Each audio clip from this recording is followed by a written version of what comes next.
이번 시간은 뼈에 대해서 간단하게 살펴보겠습니다. 우리말 중에 뼈대 있는 가문, 뼈 있는 농담, 언중유골이라는 말들을 사용합니다. 그만큼 뼈가 중요하다는 뜻일 것입니다. 명문과 혈통의 상징은 뼈대에 있다고 하는 것처럼 말입니다. 신라시대에도 뼈대에 있는 가문하면 어떤 가문이 있습니까? 그때는 뼈대에 있는 가문을 성골과 진골이라고 했습니다. 성골과 진골에 쓰는 단어에서 이 골이 바로 뼈 골자를 쓰는데, 성골은 성스러운 뼈, 진골은 진짜 뼈란 뜻입니다. 뼈대에 있는 가문하면 생각나는 것이 또한 뼈대에 있는 고기입니다. 어떤 고기일까요? 그것은 뼈대에 있는 멸치라고 합니다. 뼈와 아주 밀접한 고기입니다. 혹시 멸치 쌈밥을 드셔보셨습니까? 경상남도 통영시의 마스코트는 통멸이라고 하는데 아십니까? 모두 다 멸치가 주인공입니다. 멸치 쌈밥은 경상남도에 가면 유명합니다. 이 음식은 사람마다 호불호가 갈리는데 상상치 못한 음식이었다고 합니다. 이처럼 멸치가 뼈의 중요한 구성 성분을 만듭니다. 그 중요한 뼈의 구조와 기능에 대해서 아주 조금, 이만큼만 알아보겠습니다. 오늘이 며칠입니까? 오늘 날짜에 해당되는 본회 수강생 일어나세요. 우리 몸의 뼈는 몇 개라고 했습니까? 네, 그렇습니다. 비록 사이버 강의지만 우리 학생 정말 공부를 열심히 했습니다. 열공한 학생에게 박수! 짝짝짝! 저 학생이 바로 206개라고 답했습니다. 206개. 머리에 있는 뼈만 해도 23개. 한쪽 손에 있는 뼈만 해도 27개입니다. 우리 몸의 206개의 뼈들은 유기적으로 잘 연결되어 있습니다. 그러면 우리 몸에서 제일 작은 뼈는 어떤 것일까요? 거꾸로, 또 우리 몸에서 가장 큰 뼈는 어떤 것일까요? 하나씩 찾아봅시다. 이 사진은 206개의 뼈로 구성된 해골 전체를 보여줍니다. 오른쪽 사진은 전면에서 보이는 몇 가지 뼈의 이름들이 나옵니다. 대부분 관절 강의할 때 나온 용어들입니다. 사람의 뼈는 혈액으로부터 영양을 공급받고 신경이 통하며 필요 성분을 생성하고 저장합니다. 뼈는 그 형태에 따라 구분할 수 있습니다. 사지 등의 긴 뼈를 장골, 손등 등의 짧은 뼈를 단골, 두개골 등의 평평한 골인 평평골, 공동에 있는 상악골 등의 함기골, 편평골이고 또한 공동에 있는 전두골 등의 혼합골 등 총 5가지 종류로 골은 분리됩니다. 이 중에서 뼈의 형태로 일반적인 것이 기대란 뼈의 장골입니다. 장골은 무리 없이 몸을 지탱할 수 있는 이상적인 형상으로 되어 있습니다. 전체 뼈의 3분의 1은 유기질인 악효성이고 3분의 2가 무기질로 되어 있습니다. 무기질의 성분 중 약 85%는 인산칼슘인 칼슘 포스페이트이고 약 10%는 탄산칼슘인 칼슘 카보네이트로 되어 있습니다. 유기질은 뼈의 탄력성과 강인성을 나타냅니다. 반면에 무기질은 견고성을 나타내는데 발생죽에 있는 뼈에는 어른들보다 유기질의 비율이 더 높아 탄력성이 높습니다. 뼈의 단면 사진입니다. 무엇들이 보입니까? 아, 그래요. 바로 제 앞에 있는 수강생은 보일 것은 다 보인다고 합니다. 전형적인 긴 뼈는 실린더 모양의 긴축인 골간, 양 끝에 확장된 홍 모양의 골단으로 이루어져 있으며 골막이라는 결합 조직의 얇은 막으로 둘러싸여 있습니다. 뼈의 바깥쪽을 덮는 외골막과 안쪽 뼈의 내강을 덮는 내골막이 있습니다. 골막에는 신경과 혈관이 복잡하게 지나고 있어 뼈에 영향을 주고 지각을 전하며 뼈가 부러졌을 때 뼈의 복구를 조절합니다. 긴 뼈의 바깥쪽 원통 부분은 두껍고 조밀한 기질로 이루어져 치밀골로 되어 있습니다. 그 안에 지방질의 주성분인 황색 골수가 들어 있습니다. 골수는 황색 골수와 적색 골수로 되어 있는데요. 우리가 닭뼈나 돼지뼈에서 보는 붉은색이 바로 적색 골수입니다. 그런데 골수에서 혈액을 만드는 저혈세포가 감소하고 지방세포가 증가하면 골수가 황색으로 보여서 황색 골수라고 합니다. 나이가 들면 황색 골수가 많아집니다. 황색 골수는 혈액이 부족하면 혈액을 만들기도 합니다. 골단의 내부는 해면골로 되어 있습니다. 해면골은 구멍이 많이 나 있고 딱딱한 뼈 기둥들이 거미줄같이 얽혀 있으며 그 사이 공간은 부드러운 조직으로 채워져 있습니다. 특히 위팔뼈인 상완골이나 넙다리뼈인 대퇴골같이 긴 뼈의 해면골에는 적혈구 생성 장소인 적색 골수가 들어 있습니다. 적색 골수에서 줄기세포들로부터 적혈구, 백혈구, 혈소판 등의 혈구세포들이 만들어지고 있습니다. 치밀골은 대부분 딱딱한 인산칼슘의 기질로 이루어져 있으며 골단이라는 구조가 반복되어 있습니다. 뼈가 직선이 아니라 엄마는 곡선을 그리고 있는 것은 뼈의 강도를 가장 강하게 하기 위한 것입니다. 뼈대에 있는 가문의 뼈인 이 뼈는 어떤 기능을 할까요? 첫째는 저장 기능입니다. 뼈에는 칼슘, 인 등의 무기질이나 염화물들을 저장하고 필요에 따라 혈액에 방출합니다. 만약 혈액에 칼슘이 부족하면 어떤 일이 벌어질까요?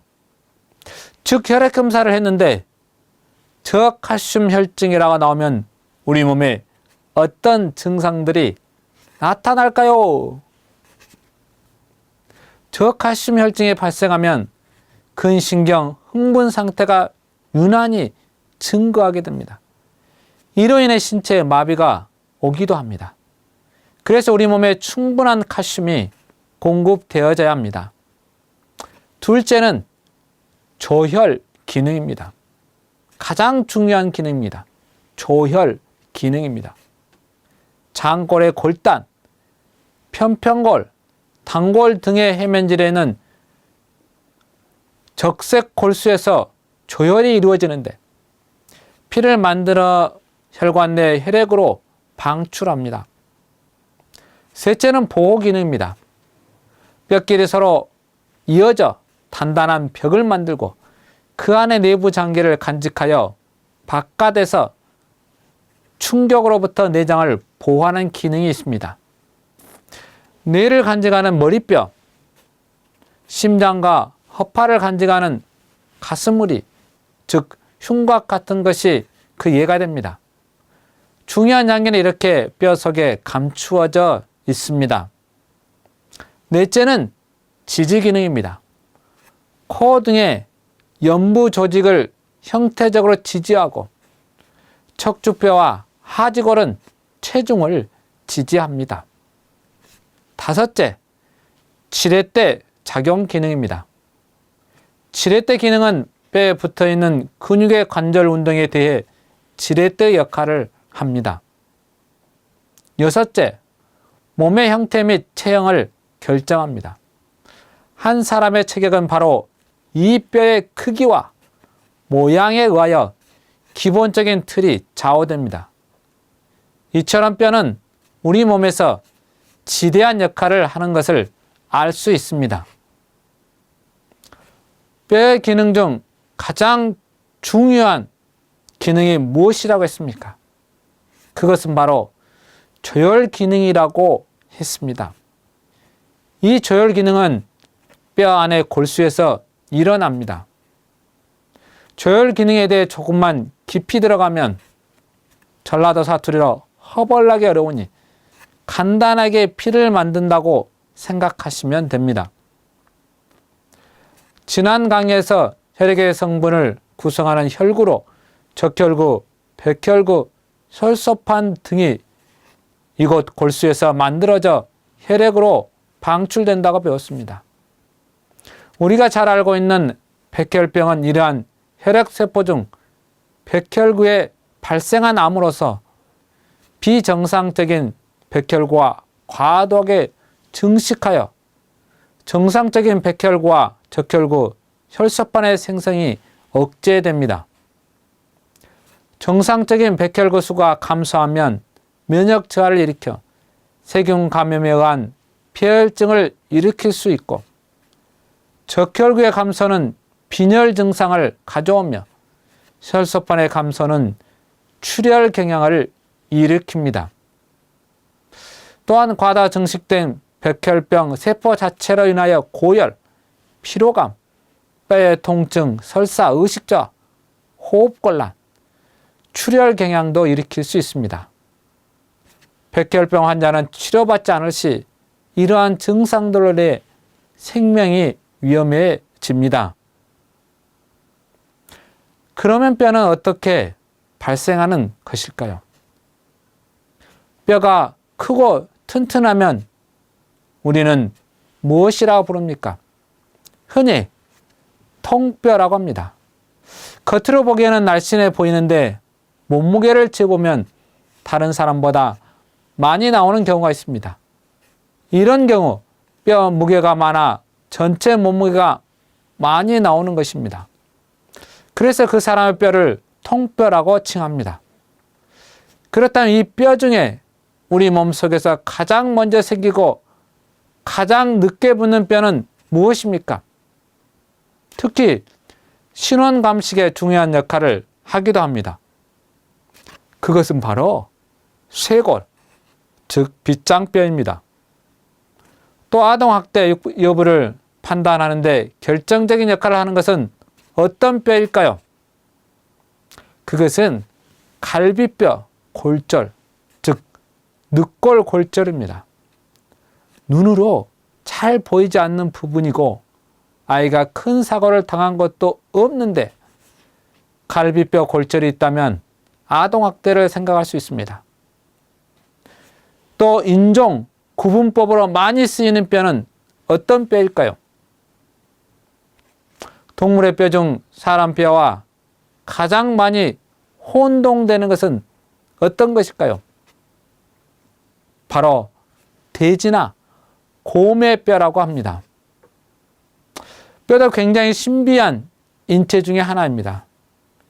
뼈는 비교적 단단하고 가벼운 합성 물질이며 인산화칼슘, 탄산칼슘으로 이루어져 있다고 했습니다. 뼈는 칼슘 저장고입니다. 골 조직은 골막 속에 있는 조골세포에 의해서 만들어집니다. 조골세포는 여러 개의 가는 원형질 돌기로 연결되어 있으며 그 주위에 기질을 분비하면서 골세포로 분화합니다. 조골세포가 칼슘을 주성분화하여 3, 4개월 동안의 뼈를 만들어냅니다. 또한 그 반대 작용을 하는 파골세포는 뼈의 분해와 재흡수 과정에 절대적인 역할을 합니다. 파골세포는 2, 3주 동안에 뼈를 녹여 낡은 뼈들을 제거하게 됩니다.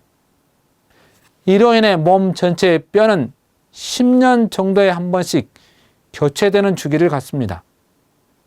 정상적인 뼈의 대사에서 보면 뼈의 생성과 재흡수에 관여하는 조골세포와 파골세포의 역할이 균형을 맞추고 있어야 합니다.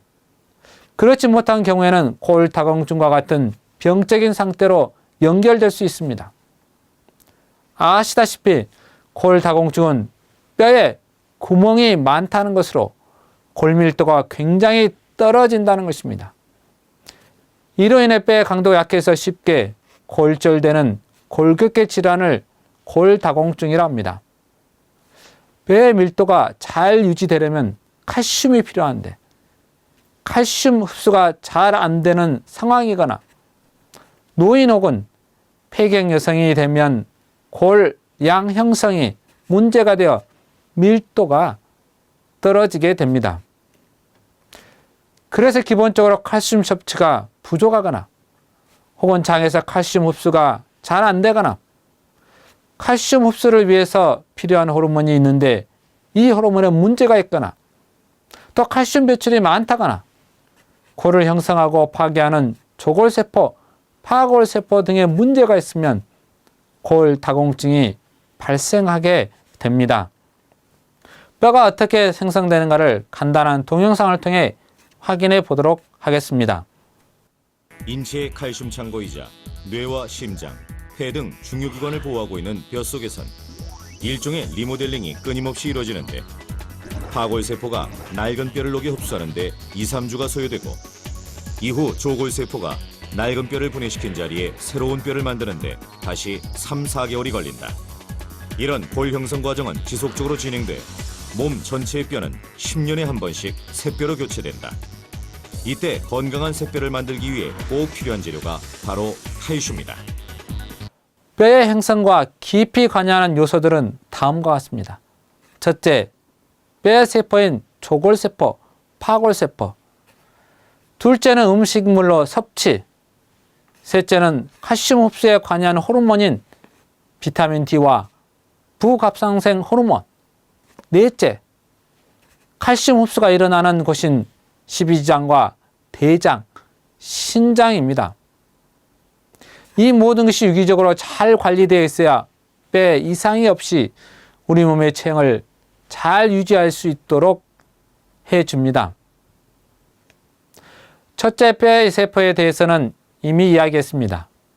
음식에 관련된 것은 다음에 언급될 예정입니다.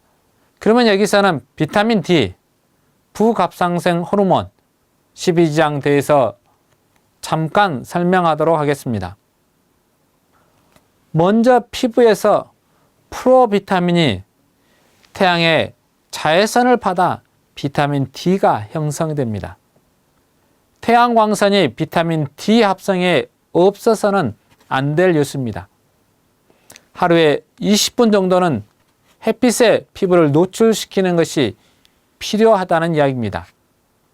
이 비타민 D는 체내에 흡수된 칼슘을 뼈와 치아에 축적시키며 신장, 콩팥에서 칼슘과 인산염이 재흡수되는 것을 도와주게 됩니다.